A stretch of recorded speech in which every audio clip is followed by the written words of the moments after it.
decided to come to Fort Clark to meet his friend's son, who was making quite a name for himself. He and Tye had spent a lot of time talking about Ben and those times in the Rockies.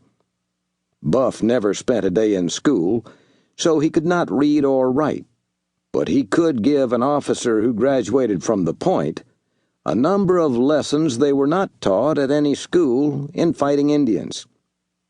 He always told them with a laugh that they would be graded out here not by A's or B's, but if they lived or died. If they lived, they passed until the next test, and there always would be another one. He was popular among the troops, not only because he represented a time they had only read about, but they loved to listen to him talk in that mountain man jargon. He sat down on the porch next to Tye with his cup of coffee. "Heard you moving around making the coffee, but I was snug in the bed and decided to just lay there for a while. Still wondering why you want to get out of bed so early with that there wife being so purty." Never been one to sleep late, Buff. If I stayed in bed, I'd just toss and turn and wake her up. Buff laughed. "Now, what could be wrong with that?" "You must be feeling a little feisty today," Tye replied, laughing. Neither said anything for a couple of minutes, as both just sat there, drinking coffee and waiting for the sun to break the horizon. The only sound was the babbling of nearby Los Moros Creek, where it flowed around some rocks.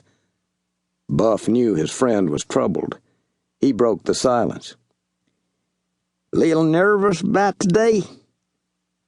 "I know Yancey has to pay for what he's done, but I'm not happy like I thought I would be about him hanging. When we first caught him, I told him I'd be on the front row, enjoying the show. Now, I don't know. A kind of sick feeling is in my stomach when I think about it." Buff took another swallow of coffee, thinking about what he was going to say. "Tye, you are all the good things that God put into people. Old Yance there, he's all the bad.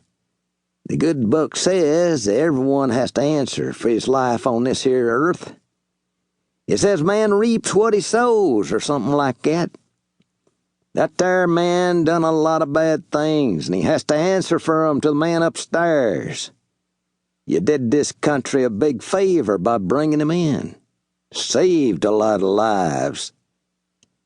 "Didn't think you could read, Buff," Tye said, smiling, thinking of the verses Buff had quoted. "Can't, but my mama made sure she read to us kids from the Bible every day. Those days was special to me and my brothers. Wish I knew if any of them was still alive." "You don't know?" Buff set his coffee cup down and spoke in a low, wistful voice. "No, I don't. Been moving around too long. Never got around to tracking them down.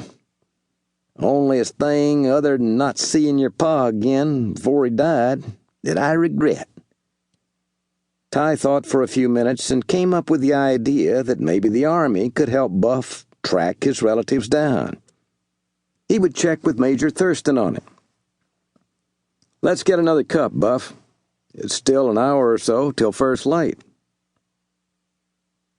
Yancey Cates was doing what he had been doing all night, pacing his jail cell floor. He had been sure that he would have escaped this Yankee cell by now, but all his attempts had failed. Now he was only hours from the hangman. He was upset at not escaping, but more than that, his not being able to kill the man responsible for his being here. That damn scout Wakins.